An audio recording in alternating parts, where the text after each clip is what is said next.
नमस्कार, सत श्री अकाल, आदाब। दूरदर्शन के बेहतरीन कार्यक्रम प्रश्नोत्तरी में मैं आप सभी का और हमारे करोड़ों दर्शकों का स्वागत करता हूं, अभिनंदन करता हूं। भारत, ये देश जो विविधताओं का देश माना जाता है। हमारा कल्चर की बात करें, ट्रेडिशन की बात करें, जो हमने दुनिया को दिया है वो अपने आप में एक अनोखा है।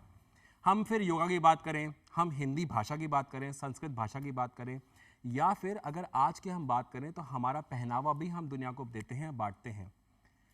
इतना विविधता से बड़ा हुआ देश और उसी विविधताओं का एक प्रदेश राजस्थान।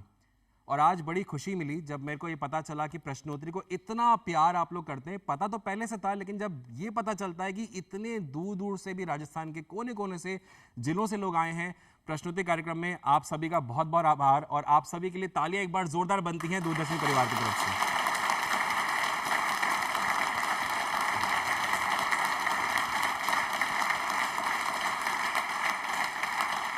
अच्छा, राजस्थान बड़ा कलरफुल माना जाता है ना। राजस्थान को अगर हम एसोसिएट करें तो हमारे फेस्टिवल्स बहुत अनोखे होते हैं, तीज त्योहार बड़े अनोखे होते हैं, और फिर कलरफुलनेस हमारी ड्रेसेस में दिखता है। और आप देख पा रहे हैं कितने आज सब लोग बड़े ब्यूटीफुल लग रहे हैं, अमेजिंग लग रहे हैं। तो अमेजिंग तरीके से ही क्या प्रश्नोत्तरी कार्यक्रम की शुरुआत की जाए? मुझे आवाज नहीं आई है, क्या शुरू की जाए? तो एक बार सबके लिए फिर तालियां जोरदार वाली होनी चाहिए प्लीज।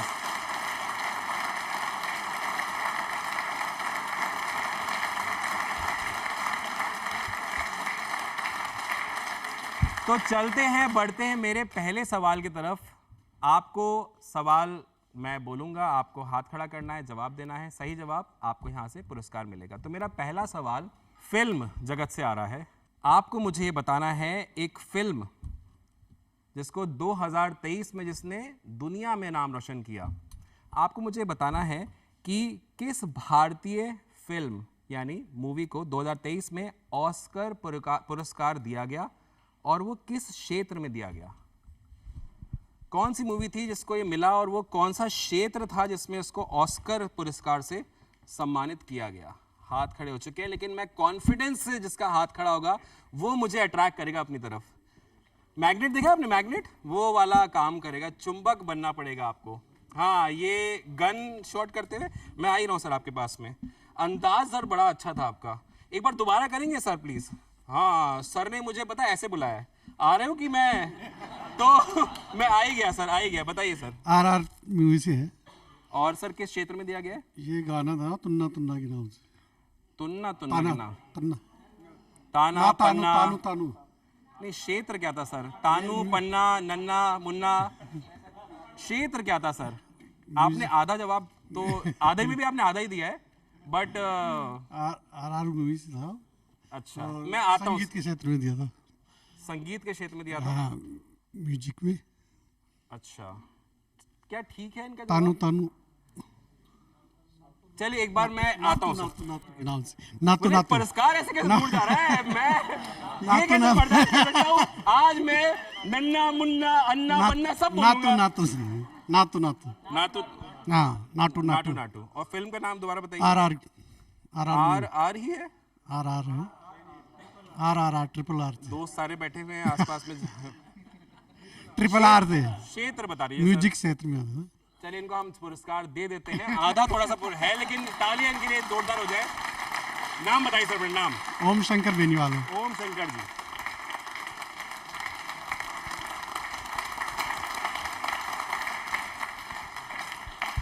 चलिए, इनसे जवाब जानने के बाद एक बात की श्योरिटी होगी कि आज मैं बिल्कुल सही सलामत जाने वाला हूं। मेरे पे कोई बंदूक नहीं चलने वाली है, क्योंकि सर ने बुलाया सदा। तो मैंने कहा पहुंच जाता हूं, नहीं तो गड़बड़ हो जाएगा। सर, आपका जवाब कहीं हद तक सही था। सर्वश्रेष्ठ मूल गीत सही आपका जवाब था, लेकिन थोड़ा सा मिसिंग था। फिल्म का नाम है RRR। ये मूवी का नाम है। थोड़ा सा आपको इसके बारे में बताना चाहता हूं। ये एक बहुत ही बड़ा उदाहरण था फिल्म जगत के लिए, क्योंकि ऑस्कर्स तक जाना मतलब आप बात कर रहे हैं इंटरनेशनल लेवल पे रिकॉग्निशन की। इस जो गीत जो आपने बताया, फाइनली नाटू नाटू, बिल्कुल आपने सही गैस किया। ऑल थैंक्स टू आपके जो फ्रेंड्स बैठे हुए उनके साथ में। ये नाटू नाटू जो संगीत है, ये MM कीरावानी इनका नाम है। इन्होंने संगीतबद्ध किया था और चंद्रबोस जी ने इस गाने को लिखा था। आपको एक और चीज़ बताना चाहता हूँ इस गाने के बारे में। यह गाना गोल्डन ग्लोबल अवार्ड्स एक होते हैं, उसमें भी इसको अवार्ड मिला है। तो ये गाने ने अवार्ड्स बहुत सारे बटोरे और देश का नाम रोशन किया। ताली एक बार जोरदार बनती है प्लीज।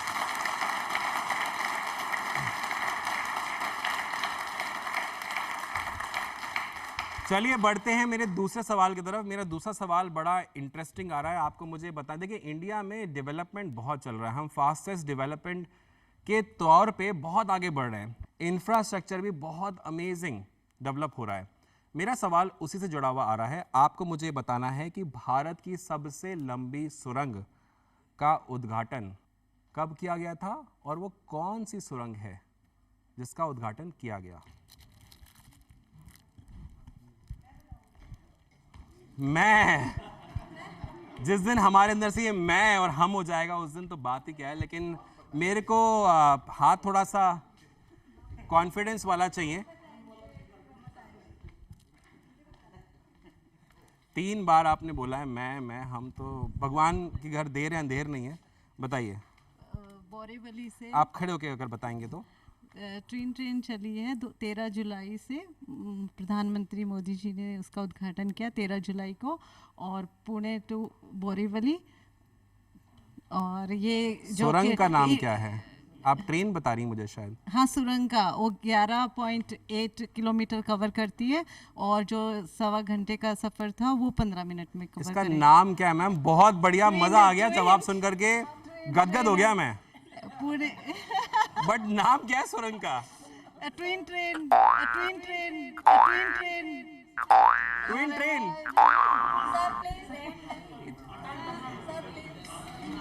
देखो डिटेल बताए, नाम भूल गए। अभी एकदम से किस्मत के आगे तो किसी की नहीं चलती है जी।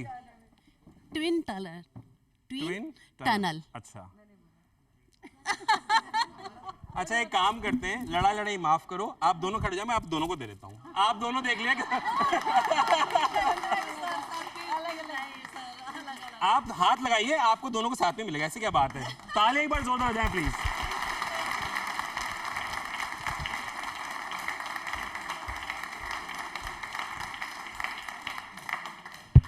अवार्ड की चाहत, ये चाहत अपने आप में ऐसी है कि बस देखिए सबके चेहरे में मुस्कुराहट आ जाती है। जवाब कहीं हद तक सही था, डिटेल आप ऑलरेडी दे चुके हैं, मैं फिर भी दे देता हूं। नाम कहीं ना कहीं अटक रहा था, है ना, क्योंकि नाम नहीं आ रहा था। बाकी सारी डिटेल आपको मैंने आने में देर कर दी। कहां फोड़ा है मटका? सर पे या कंधे पे?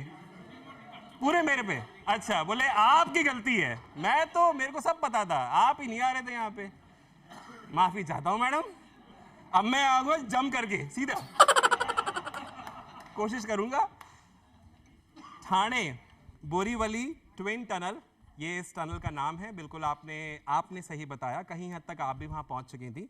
2024 में इसका उद्घाटन किया था, और ये किया था हमारे माननीय प्रधानमंत्री श्री नरेंद्र मोदी जी द्वारा। जैसा आपने बताया, ये 13 जुलाई 2024 को इसका उद्घाटन हुआ था, और आपने बिल्कुल सही बताया, 11.8 किलोमीटर लंबी ये सुरंग है।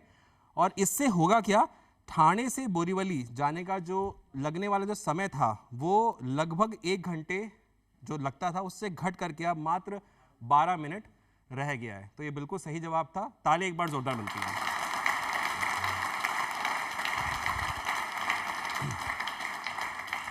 अच्छा, अतिथि देवो भव, ये परंपरा भी हम निभाते हैं। एक हमारे बीच में अतिथि आए हुए हैं, मैं उनसे गुजारिश करना चाहता हूं कि वो हमें आकर के यहाँ पर हमसे कुछ जानकारी साझा करेंगे। जी हाँ, मैं बात कर रहा हूँ श्री सुवालाल जी की। एक बार जोरदार तालियां सुवालाल जी के लिए होनी चाहिए प्लीज।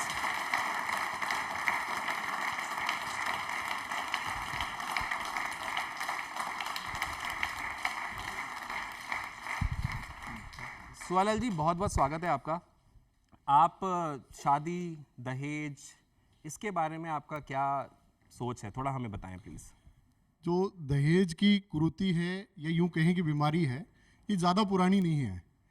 ये 1990 से 2000 वाले दशक में पनपी, और उससे पहले सनातन धर्म में शादियां बड़े ढंग से होती थी, माटी और कलश के साथ में होती थी, डोमेस्टिक आइटम्स के साथ में होती थी, बर्तन के साथ में होती थी, और छोटी मोटी ज्वेलरी के साथ में होती थी। 2000 के दशक में बालिका शिक्षा में अमूलचूल परिवर्तन आया, और बच्चियां भी पढ़ने लग गई, और बच्चियां पढ़ने के साथ में मुकाम हासिल करने लग गई, वो भी डॉक्टर, इंजीनियर, टीचर और कहीं अच्छी पोस्टों पे जाने लग गई। जब अच्छी पोस्टों पे जाने लग गई तो उन्होंने चयन का रास्ता अपनाया। उनको सबको कहीं बेटर और बेस्ट चयन चाहिए, और इसी का फायदा उठा करके जो बच्चे सेटल्ड थे उन्होंने थोड़ी सी अपनी मांग रख दी। शुरू में ये मांग बड़ी नॉमिनल थी कि बच्ची शादी करेगी तो उसके फादर उसको गाड़ी, बर्तन, ज्वेलरी या कहीं आवास वगैरह की व्यवस्था करते थे। पर ये आगे जाकर के समाज में कुरीति का रूप ले लिया, और धीरे धीरे कई दहेज के लोभी लोग थे, उन्होंने बच्चियों के साथ में कहीं पड़ताड़ना चालू कर दी, उनके साथ में कहीं क्रूरता चालू कर दी, उनको मारना चालू कर दिया, सुसाइड के लिए कहीं उनको मजबूर कर दिया।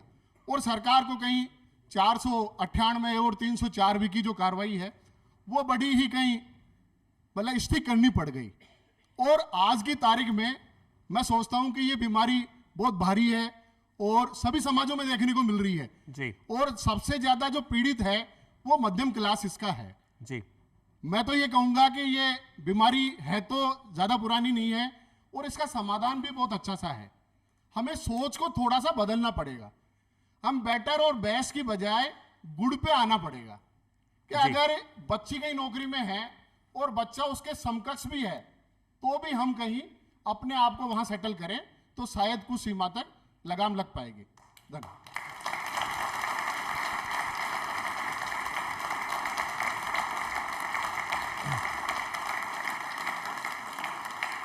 बहुत बहुत धन्यवाद शिवालाल जी। तो बढ़ते हैं अपने अगले सवाल की तरफ। आप मेरा जो अगला सवाल आ रहा है वो स्पोर्ट्स से जुड़ा हुआ आ रहा है, लेकिन थोड़ा सा डिफरेंट है। आपसे मैं कुछ और जानना चाहता हूं, तो अगले सवाल की तरफ बढ़ते हैं। आपको मुझे बताना है कि पैरा ओलंपिक जो गेम्स होते हैं, खेल होते हैं, उसके इतिहास में 2 स्वर्ण पदक जीतने वाली पहली भारतीय महिला कौन है? किन्होंने ऐसा बेंचमार्क स्टैब्लिश कर दिया है? 2 स्वर्ण पदक जीत चुकी हैं वो। अरे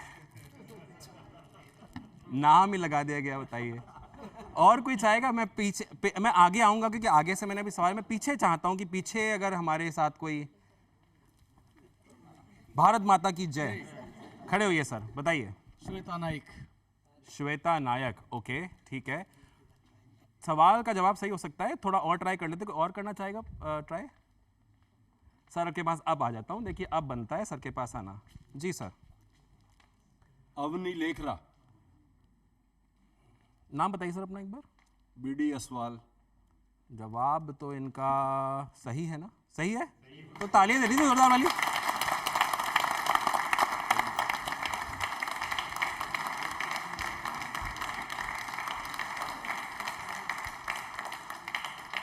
बिल्कुल सही जवाब। अवनी लेखरा पैरा ओलंपिक खेलों में 2 स्वर्ण पदक जीतने वाली ये महिला हैं, पहली भारतीय महिला हैं। जी बिल्कुल सही कह रहे हैं। राजस्थान का नाम इन्होंने रोशन किया है, जयपुर का इन्होंने नाम रोशन किया है, जैसे आपने बिल्कुल सही बताया। और आपको बताना चाहता हूँ 30 अगस्त 2024 को ही इन्होंने जो है पेरिस, जो 2024 पेरिस ओलंपिक्स हुए थे, पैरा ओलंपिक्स हुए थे, उसमें भी इन्होंने अवार्ड जीता और ये सेकेंड टाइम ऐसा इन्होंने कीर्तिमान स्टैब्लिश किया। और आप जैसे आप देख पा रहे हैं 2 स्वर्ण पदक जीतने वाली ये बन चुकी हैं। तो एक बार तालियां इनके लिए जोरदार बनती है प्लीज।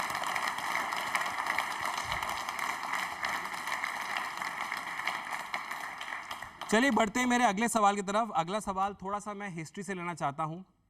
आपको मुझे बताना है कि भारतीय स्वतंत्रता संग्राम में सत्याग्रह शब्द का सबसे पहले प्रयोग किसने किया था?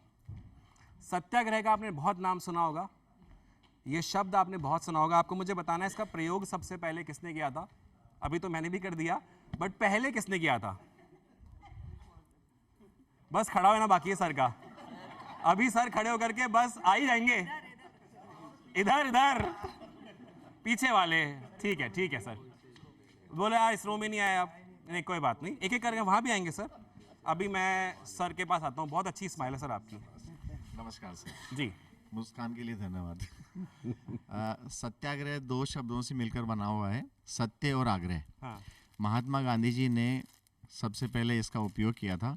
ब्रिटिश शासन में जब हम गुलाम थे और अंग्रेज़ों से आज़ादी की लड़ाई शुरू हो गई थी, तो गांधी जी ने सत्याग्रह करके, जो अहिंसक था यानी बिना हिंसा के आंदोलन किया था उन्होंने, और उनका विरोध कर जताया था। ये सामाजिक विरोध भी था, राजनीतिक विरोध भी था। तो सत्याग्रह उस समय से चालू किया गया सब।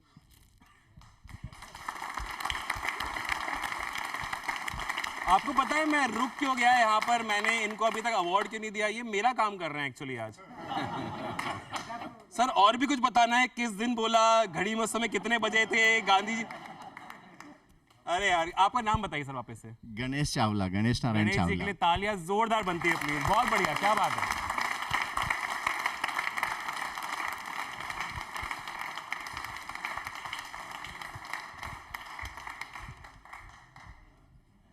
अच्छा, लेकिन इसमें मैं सरप्राइज इसलिए नहीं हुआ, वैसे तो आपने बहुत पूरा डिटेल दे दिया है तो इसका ब्रीफ देने का मेरे को लगता नहीं कि मेरा मतलब बनता है, लेकिन मैं सरप्राइज इसलिए नहीं हूं क्योंकि स्वतंत्रता मिलना बहुत बड़ा अचीवमेंट था।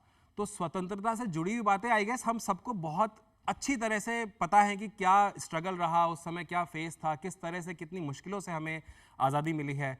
एक बार उन सभी क्रांतिकारियों के लिए देश के प्लीज एक बार तालियां जोरदार बनती हैं।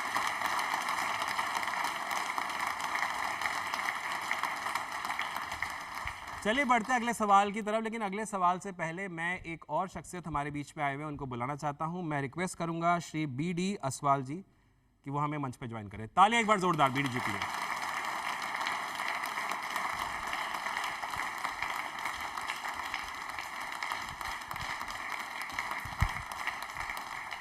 असवाल साहब बहुत बहुत स्वागत है आपका प्रश्नोत्तरी कार्यक्रम में। जब हम गांधी जी की बात करते हैं या जब हम बात करते हैं बहुत महान शख्सियतों की, वो हमेशा चाहते थे कि समाज में समानता रहे। इसके बारे में आपका क्या कहना है? सर्वप्रथम आज इस उत्सव समारोह में जो भी प्रबुद्ध जन, नवयुवक, माताएं, बहनें यहाँ पधारे हैं, उनका वंदन, शुभ आशीर्वाद और बहुत बहुत बधाइयाँ। सर्वप्रथम मैं जो आयोजक करता है उनका आभार प्रकट करता हूँ कि उन्होंने मुझे बोलने का मौका दिया। मानव के बारे में, विकास के बारे में जब बात करते हैं तो प्रागैतिहासिक बातें आती हैं। मानव समाज का प्राणी है, सामाजिक प्राणी है। प्रथम पाठशाला में भी, प्राइमरी स्कूल में भी ये पढ़ाया जाता है और विकास से जुड़ा हुआ समस्त समाज, समस्त विभाग, जितने भी स्टेट के, सरकार के, केंद्र के जितने भी योजनाएं होती हैं वो समस्त समाज से संबंधित होती है। इसलिए समाज में समन्वय हो, समाज में सद्भावना हो, समाज में प्रेम हो और समाज के उत्थान के बारे में आपस में कोऑर्डिनेशन हो, एक दूसरे के बारे में सोच हो, इसकी बहबूदी, इसकी प्रगति किस प्रकार से, किस तरह से हम बढ़ाएं और कहाँ तक ले जाएं, इसके आयाम हैं। समाज में विभिन्न आयाम कायम करने वाले हमारे पूर्वज भी रहे हैं, हमारे बहुत बौद्धिक जगत के जाने माने और शख्सियत भी रही हैं। इसलिए हमारा कर्तव्य बनता है, समस्त समाज बंधुओं का एक दायित्व बनता है कि हम सभी मिलजुल कर और इस समाज की बहबूदी के लिए, प्रगति के लिए, इसके उत्थान के लिए नए आयाम स्थापित करें और इसे अपने हृदय से, अपने तन से, मन से जो भी आप अपना सोच रखें उसमें इसका सहयोग करें। यही सद्भावना इस राष्ट्र को अग्रणी पंक्ति में ले जाने के लिए सहायक होगी। धन्यवाद।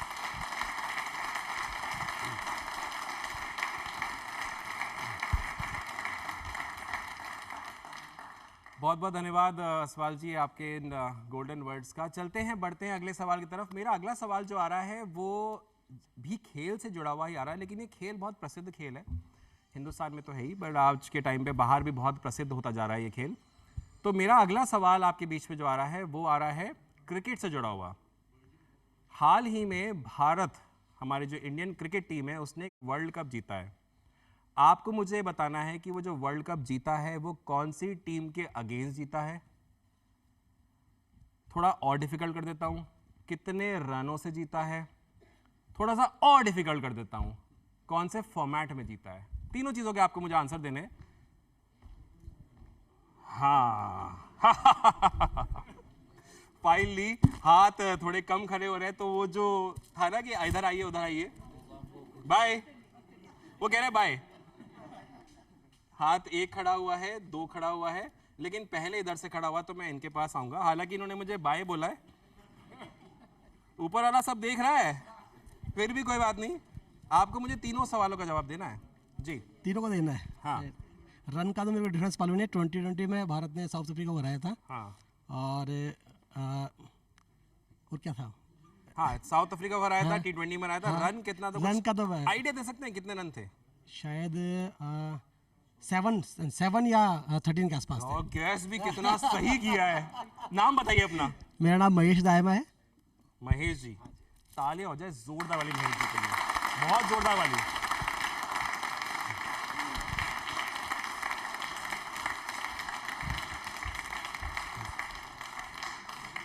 मतलब कभी कभार ऐसा होता है ना, गैस भी बिल्कुल एक्यूरेट निकल जाता है। ये महेश जी सच में गैस ही था या आपको कहीं ना कहीं बैक इन माइंड पता था? मालूम ध्यान था, लेकिन वो कहीं भूल रहे थे, क्योंकि बट बिल्कुल एक्यूरेट आंसर है। दक्षिण अफ्रीका यानी साउथ अफ्रीका के खिलाफ भारत ने अपना फाइनल खेला था। T20 मैच था और भारत इस मैच को 7 रनों से जीत करके वर्ल्ड कप हमारी झोली में रखा। और सिर्फ झोली में हमें वर्ल्ड कप नहीं दिया है, भारत ने ये करके दिल जीता है। ताली एक बार जोरदार भारतीय क्रिकेट टीम के लिए।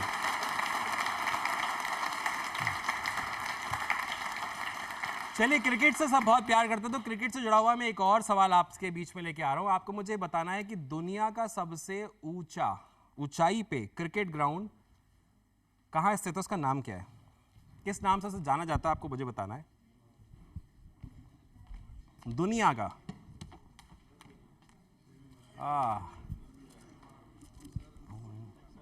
ये कौन कर रहा है? सर मैं अभी आता हूं, मैं इधर पीछे नहीं आया हूं, वो मुझे पता है कि मैं नहीं आया हूं। सर आपके पास आता हूं मैं जी। हिमाचल प्रदेश। ग्राउंड का नाम बताइए सर। चेल क्रिकेट ग्राउंड। अच्छा, नाम बताइए अपना sir. SL Oswal. SL Oswal ji, क्या जवाब सही है इनका? तालियां जोरदार ओसवाल जी के लिए।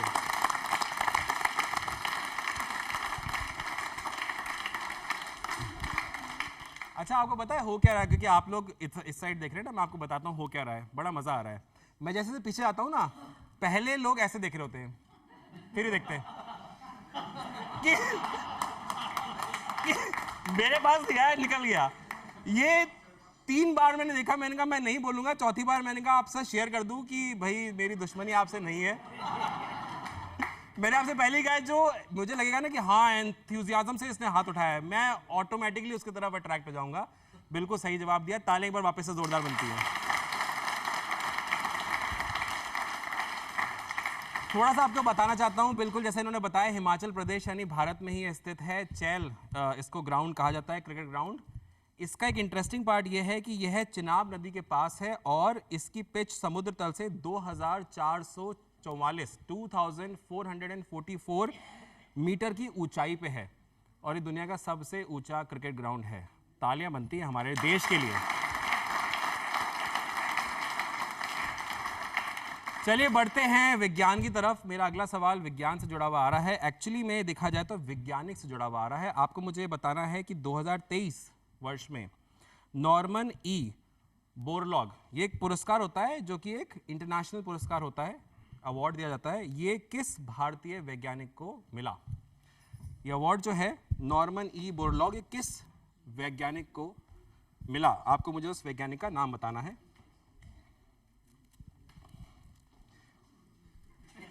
अभी है स्माइल, अभी मैंने किसी को क्रॉस नहीं किया है ना। बीच में आता हूं मैं, सर के पास जाता हूं। अच्छा, यहाँ आ चुका हूं, इधर जाता हूं मैं, सर के पास जाता हूं मैं। जी सर। सर डॉक्टर स्वाति नायक। अच्छा, और इनको बीज और उत्पादन से क्षेत्र के संबंध में इनको ये अचीवमेंट मिली इनको। और भी कुछ सर आप जानते हैं? इतना जानते हैं, नाम बताइए सर। रोहित नावरिया। रोहित जी, जवाब सही है इनका आपको लगता है? तो तालियां जोरदार वाली होनी चाहिए रोहित जी के लिए।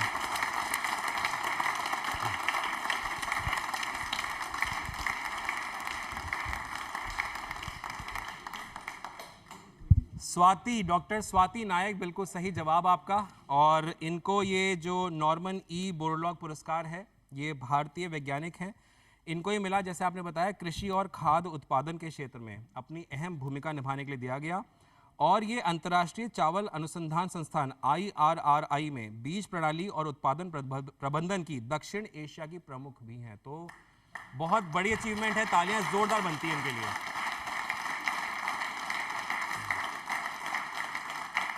चलिए अगले सवाल पे बढ़ने से पहले मैं एक और शख्सियत हमारे बीच में आई हुई है, मैं उनसे गुजारिश करना चाहता हूं कि वो हमें यहाँ पर स्टेज पे ज्वाइन करें। मैं बात कर रहा हूं श्री भगवान सहाय परिडवाल जी की। जोरदार तालियों से भगवान जी का हम स्वागत करेंगे।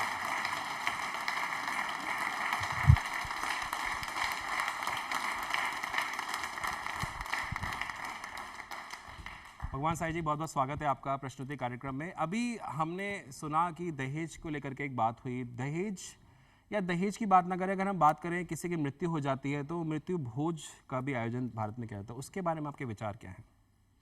सर्वप्रथम तो मैं ये बताऊंगा कि मृत्यु अपने आप में एक पीड़ा और कष्टदायक है जी। तो मैं चाहता हूँ कि ये जो हमारे देश की विकास में बेड़ी है, ये तो दूर होनी ही चाहिए। मृत्यु भोज अपने आप में बहुत बुरी चीज़ है जो नहीं होनी चाहिए। अगर वो पैसा कहीं हमारे पास एक्स्ट्रा है तो उस पैसे को हम समाज में, देश में कहीं पे भी काम ले सकते हैं। और मैं चाहता हूँ कि मृत्यु भोज हमेशा हमेशा के लिए बंद हो जाए, यही मेरी प्रार्थना।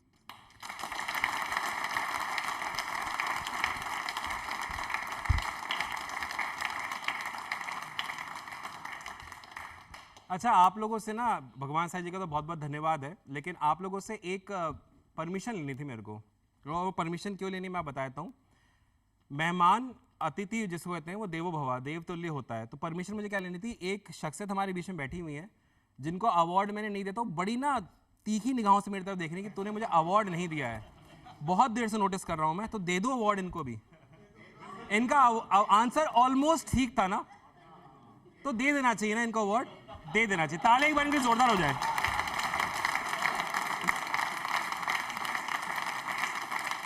मैंने कहा था भगवान अगर दे रहे हैं, अंधेर नहीं है।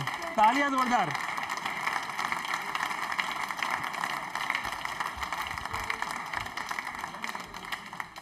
अब दुआएं मेरे को मिलेंगी। Well done. अगले सवाल की तरफ बढ़ते हैं। ये निगाहें बड़ी देर से मुझे लगा थोड़ा सा परेशान करें तो क्यों ना, ठीक है, ऐसा काम कर देना चाहिए जिससे कि आगे आराम से मैं प्रश्नोत्तरी को कंटिन्यू कर पाऊँ। तो आपको मुझे ये बताना है कि भारतीय टेनिस खिलाड़ी ने 2024 में Australian open men's double grand slam जीता है खिताब। वो कौन सा भारतीय खिलाड़ी है जिसने ये खिताब अपने नाम किया है? डबल है यानी एक और होगा, लेकिन भारतीय खिलाड़ी उसमें से कौन है? भाई डबल ग्रैंड स्लैम में तो 2 प्लेयर होंगे, एक भारतीय है। सर आप बताइए। रोहन बोपन्ना। अपना नाम बताइए सर। अशोक निर्वाण, दिल्ली से। अशोक जी, क्या बात है, दिल्ली से आए हैं।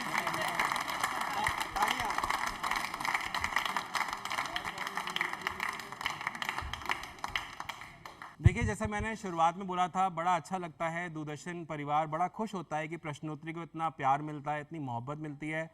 दिल्ली से, जगह जगह से लोग आते हैं। बहुत प्रणाम, बहुत बहुत कोटि कोटि प्रणाम है आप लोगों को, बहुत बहुत धन्यवाद, आप लोग इतना प्यार देते हैं।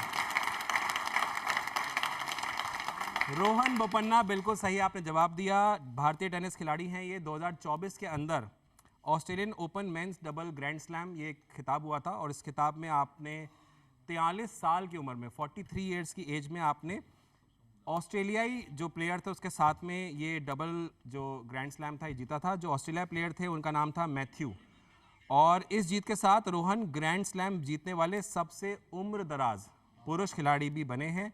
तालियां एक बार जोरदार होनी चाहिए रोहन बोपन्ना के लिए।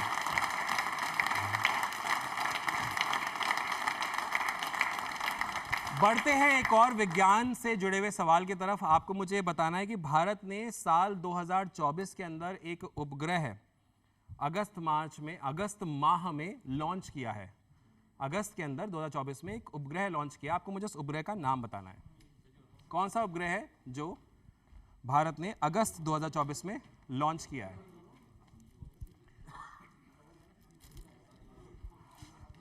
सर आ गया मैं। नहीं सर, मैं अभी आता हूं सर, मैं आपको बताऊंगा मैं क्यों आया उनके पास में। हाँ सर।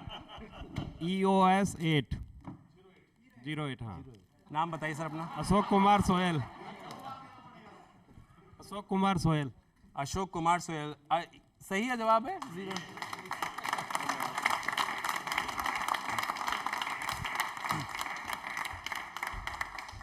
अब बात आई क्यों गया सर। सर नहीं जाता लोग सर, तो भाई ध्यान रखना पड़ता है सबका, तो इसलिए बट नहीं, मजाक की बातें हैं सर, बहुत बिल्कुल सही जवाब है। मजाक चलते रहना चाहिए, हंसता आदमी रहता है तो खून बढ़ता है। हम सबका खून बढ़ाने के लिए तालियां भी एक बार जोरदार हो जानी चाहिए।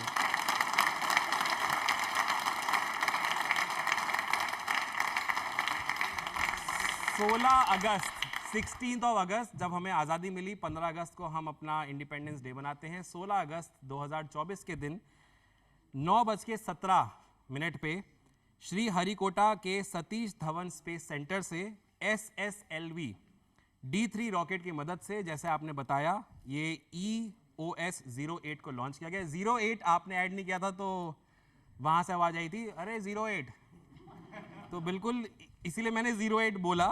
और ये जो लॉन्च किया गया था उपग्रह, इसका एक्चुअली काम क्या है, ये इसका उद्देश्य है पृथ्वी का अवलोकन करना, जिसमें प्राकृतिक संसाधनों की निगरानी, कृषि गतिविधियों की ट्रैकिंग और साथ ही साथ में पर्यावरण निगरानी करना, कि एनवायरनमेंट को लेकर के निगरानी करने का काम, कि और आपदा प्रबंधन में कैसे ये सहायक हो सकता है, कितनी सहायता ली जा सकती है, उसके लिए ये जो उपग्रह है इसको लॉन्च किया गया। तालियां प्लीज एक बार जोरदार होनी चाहिए।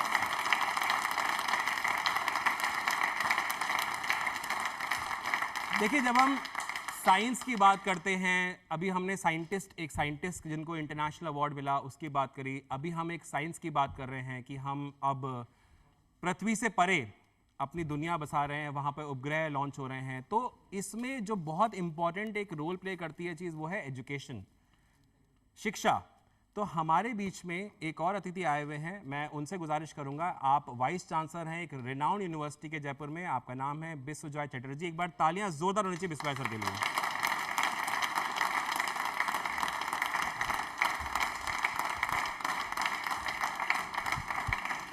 सर बहुत बहुत स्वागत है आपका प्रश्नोत्तरी कार्यक्रम में। मेरा सवाल आपसे शिक्षा से जुड़ा हुआ ही था। शिक्षा बहुत ज़रूरी है, लेकिन न्यू एजुकेशन पॉलिसी ये कुछ बदलाव लेकर के आई है, अच्छे बदलाव हैं, ये स्कूल लेवल पे भी हैं, यूनिवर्सिटी लेवल पे भी हैं। आज बहुत सारे लोग आए हुए हैं जो अभिभावक होंगे, छोटे बच्चे इनके स्कूल जाते होंगे, हमें संक्षेप में बताइए ये न्यू एजुकेशन पॉलिसी कैसे वो समझें, और स्कूल लेवल पे और यूनिवर्सिटी लेवल पे।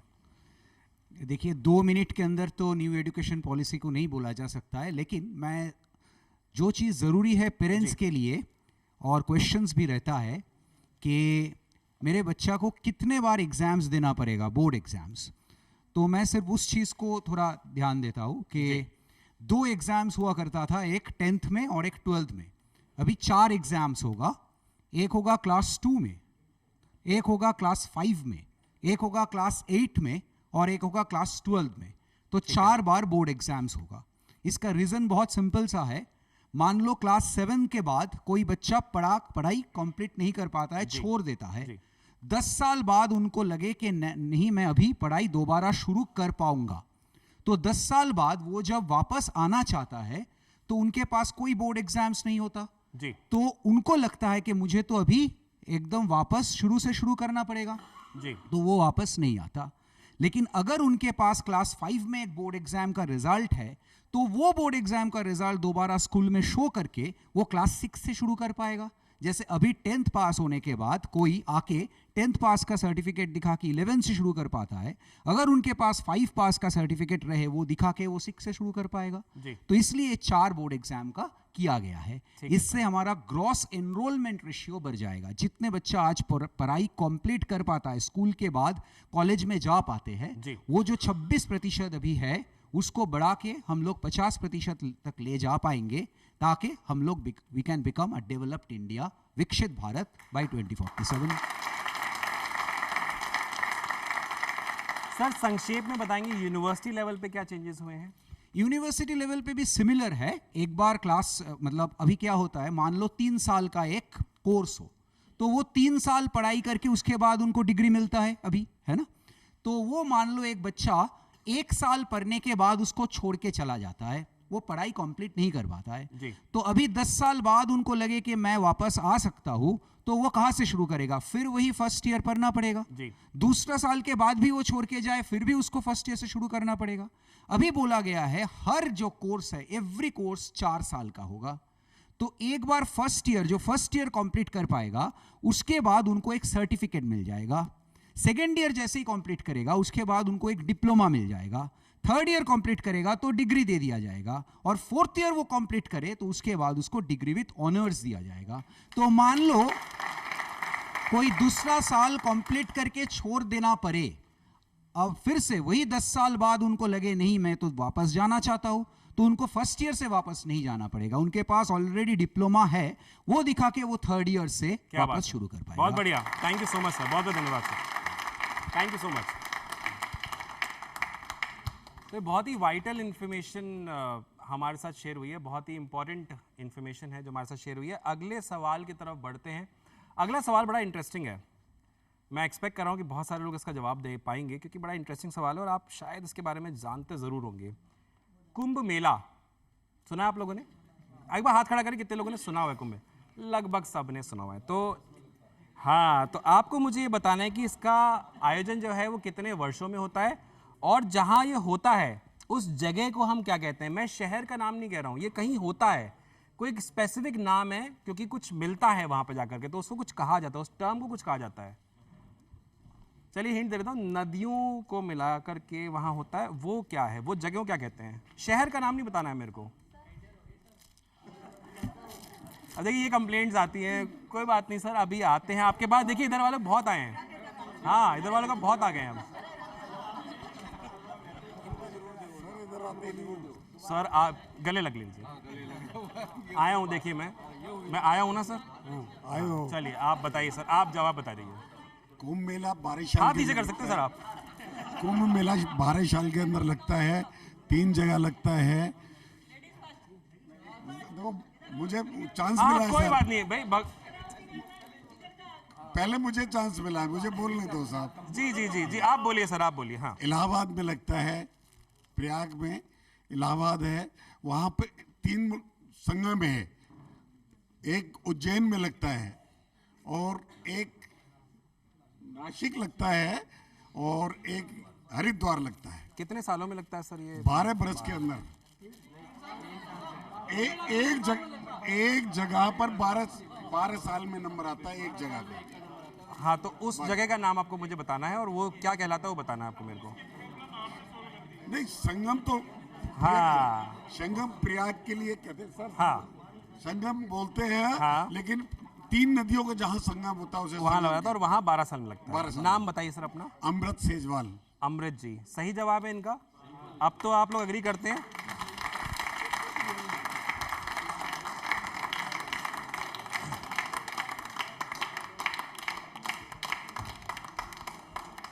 अच्छा पता हो क्या रहा है, मेरा जवाब नहीं आया ना, मेरा गलत। मेरे पास आओ, मैं सही जवाब दूंगा। अगला बंदा बेचारा, सोचो उसका हाथ भी नीचे नहीं हो रहा है जवाब देते हुए भी। मैं आपको ये बताना चाहता हूं, देखिए आप कितना एक्साइटमेंट है उनके अंदर, तालियां उनके लिए बनती है भाई, ऐसी ही बात रही है, अपने ही लोग जीत रहे हैं। देखिए अवार्ड दिखा रहे हैं, देखिए देखिए आप उधर देखिए, आप तालियां जोरदार प्लीज एक बार, कम ऑन।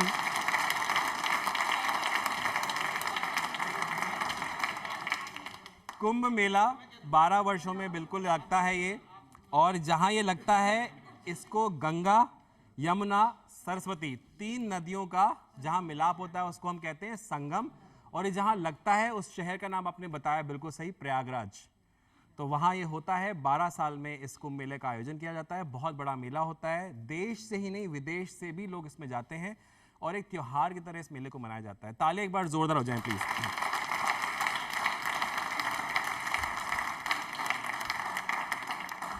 बढ़ते हैं मेरे अगले सवाल की तरफ। आपको मुझे बताना है कि प्रसिद्ध हिंदी उपन्यास गोदान की रचना किस प्रसिद्ध लेखक ने करी थी? ये चीटर लोग भी हमारे बीच में आए हुए हैं। ऊपर वाला देख रहा है, देख रहे हो ना ऊपर वाले भगवान आप? महिलाओं की तरफ, महिला सशक्तिकरण। हाँ मैडम आपके पास आ गई। मैडम ने ना, एक मिनट मैडम, आप पहले मैडम ने खड़े हो जाए मैम, खड़े हो जाए, आराम से खड़े हो जाए। मैडम ने ऐसा शायद ही कोई मेरा सवाल आया जिस पे हाथ नहीं खड़ा किया हो, इसके लिए पहले एक बार तालियां पहले बजाएं इनके लिए।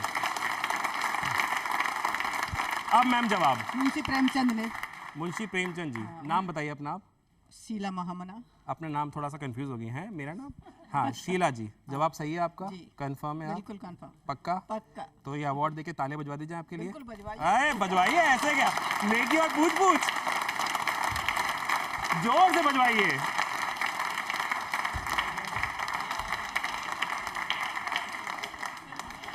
बिल्कुल सही जवाब है आपका। मुंशी प्रेमचंद, प्रसिद्ध हिंदी उपन्यास जो है गोदान, इनकी रचना जो है ये मुंशी प्रेमचंद जी ने की थी। यह उपन्यास 1936 में प्रकाशित हुआ था और इस हिंदी साहित्य का एक महान और ऐतिहासिक कार्य माना जाता है। प्रेमचंद जी ने इस उपन्यास के माध्यम से ग्रामीण जीवन की वास्तविकताओं को उजागर किया और समाज में व्याप्त समस्याओं का पर प्रकाश डाला। बढ़ते हैं मेरे अगले सवाल की तरफ। आपको मुझे बताना है, अच्छा हाथ खड़ा नहीं, मुझे लगा पहले हाथ खड़ा हो जाएगा कि हाँ, मतलब कुछ लोग ऐसा कर रहे हैं ना, हाथ पहले खड़ा कर दे रहे हैं, आंसर आएगा नहीं आएगा, टर्न हो सकता है मेरा आ जाए। देखिए फिजिकल हेल्थ के साथ साथ मेंटल हेल्थ भी बहुत ज़रूरी है। तो आपको मुझे जो सवाल है वो जुड़ा हुआ उसी से आ रहा है। विश्व मानसिक स्वास्थ्य दिवस, वर्ल्ड मेंटल हेल्थ डे, ये हर साल मनाया जाता है, कब? सवाल ये है कि कब मनाया जाता है। अब वो ना, देखो आप अब आना पड़ेगा, नहीं तो यहीं आ जाता है मेरे पास, गोदी बिठा के ले आते मेरे को। सर मैं आपके पास आ गया। सर बताइए सर। 10 अक्टूबर। पक्का? पक्का सर। नाम बताइए सर। ब्रजेश कुमार नावरिया। ब्रजेश कुमार नावरिया जी, इनका जवाब सही है क्या? ताले हो जाए सर के लिए, जोरदार।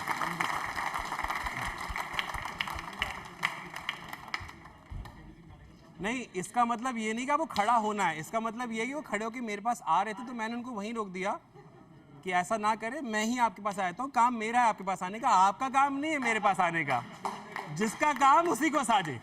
ठीक है, एक बार ताले हो जाए जोरदार वापस इनके लिए। सही जवाब है, 10 अक्टूबर को ये हर साल मनाया जाता है। इसे कहते हैं वर्ल्ड मेंटल हेल्थ डे। और ये क्यों मनाया जाता है? मानसिक स्वास्थ्य एक ऐसा मुद्दा है जो दिन पर दिन थोड़ा गहराता जा रहा है, सिर्फ इंडिया में ही नहीं बल्कि वर्ल्ड वाइड। इंडिया में मैं कहना चाहूँगा इस पे हम बहुत ज़्यादा अलर्ट या एक्टिव नहीं है, लेकिन ये इसी की अवेयरनेस कि इस पे हम एक्टिव हों, अलर्ट हों। मेंटल हेल्थ भी बहुत ज़रूरी है। ये जो दिन है, ये इसकी स्थापना करी गई थी 1992 में, और किसके द्वारा की गई थी? WHO के द्वारा, वर्ल्ड हेल्थ ऑर्गेनाइजेशन। तो उसके बाद में ये दिन बनाया जाता है, हर साल मनाया जाता है। तो इंडिया में भी इसको मनाया जाता है। हम सब स्वस्थ रहें, फिजिकली भी स्वस्थ रहें, मेंटली भी स्वस्थ रहें। ताले एक बार जोरदार हो जाएं प्लीज।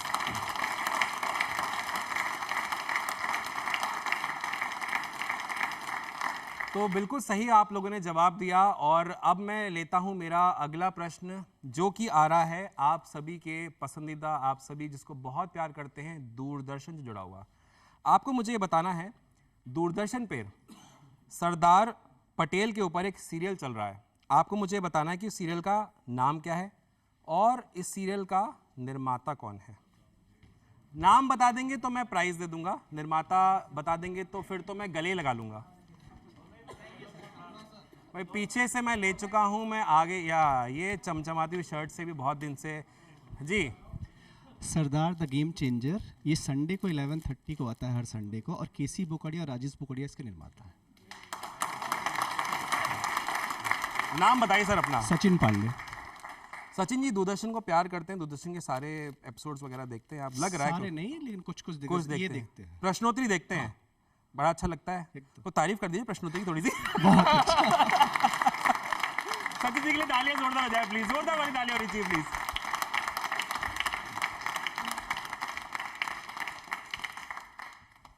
बिल्कुल सही जवाब सचिन जी आपने दिया, और ये बहुत ही हमारे लिए गौरवान्वित होने वाली बात है कि दूरदर्शन को आप इतना प्यार देते हैं। दूरदर्शन पे प्रसारित जो कार्यक्रम है, इसका मैं आपको उद्देश्य बताना चाहता हूँ। भारत पाकिस्तान एक सेंसिटिव इशू, 2 कंट्रीज़ का विभाजन हुआ। उस विभाजन के समय जो रियासतें थीं वो किस तरफ जाएं, पाकिस्तान की तरफ जाएं या हिंदुस्तान की तरफ रहें। तो हिंदुस्तान की तरफ रहें, इसका एक बहुत बड़ा संघर्ष था। तो सरदार वल्लभ भाई पटेल के द्वारा किया गया, जिससे कि रियासतें हमारे हिंदुस्तान में ही रहें। और ये जो संघर्ष है, इसकी कहानी है, जिसका आपने बिल्कुल सही नाम बताया, सरदार द गेम चेंजर।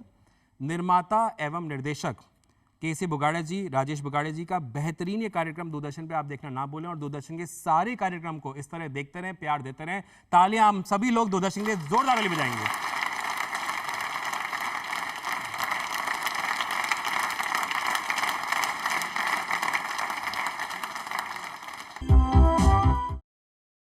नमस्ते जी, मैं केसी बुकाड़िया, फिल्म प्रोड्यूसर डायरेक्टर, आपका भाई, आपका राजस्थान का रहने वाला हूँ। आपका कुछ कह लो, राजस्थान का लाल कह लो, राजस्थान की शान कह लो, या जितना आप ये शोभा करते हैं उतना मेरे पे कर्ज बढ़ता है कि I should do something for Rajasthan.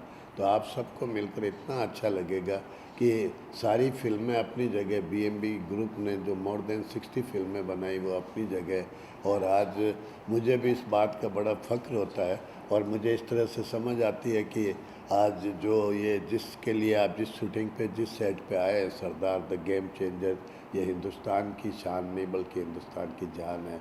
और इसका श्रेय पूरा DD1 को जाता है, और DD1 में स्पेशली जिन्होंने भी हम पे भरोसा करके और ये दिया है, और उसको एग्जीक्यूट करने का, उसका बनाने का श्रेय मिस्टर राजेश बुकाड़िया को जाता है।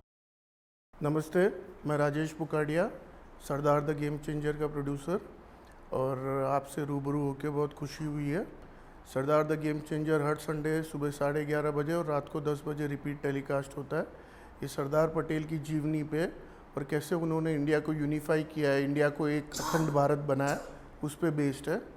सरदार पटेल रजित कपूर प्ले कर रहे हैं, VP मेनन राकेश चतुर्वेदी कर रहे हैं, राजेश्वरी सचदेव मणिबेन कर रही है, राजेश खीरा जीना कर रहे हैं, और रिक माउंटबैटन का रोल कर रहे हैं, संजय गुरु बख्शानी नेहरू का रोल कर रहे हैं, और अलग अलग रियासतों के राजा अलग अलग किरदार निभा रहे हैं। इतने प्यारे प्यारे लोग, ऐसा लग रहा है बस सवाल मैं करता जाऊं, जवाब आता जाए, लेकिन समय हमें कहीं ना कहीं रोकता है।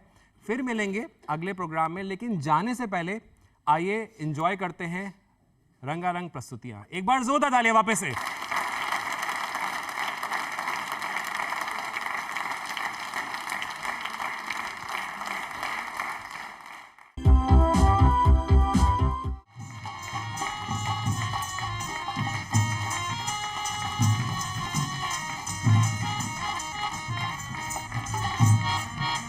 मारी रे मंगे तड़का जले वाली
हुलिया में उड़े रे गुलाल कयो रे मंगे तने रे हुलिया में उड़े रे गुलाल कयो रे मंगे तने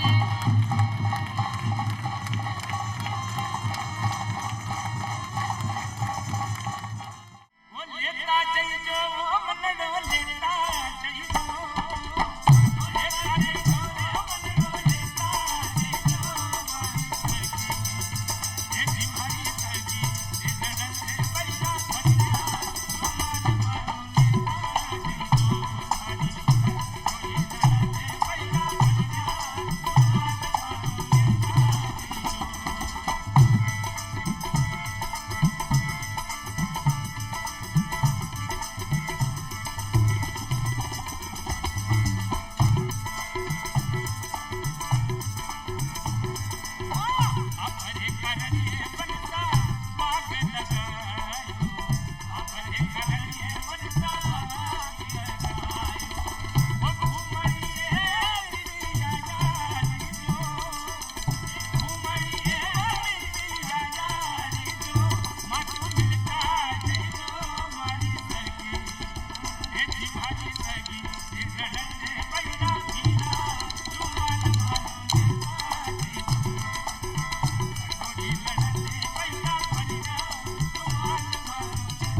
आप पर एक कारण ये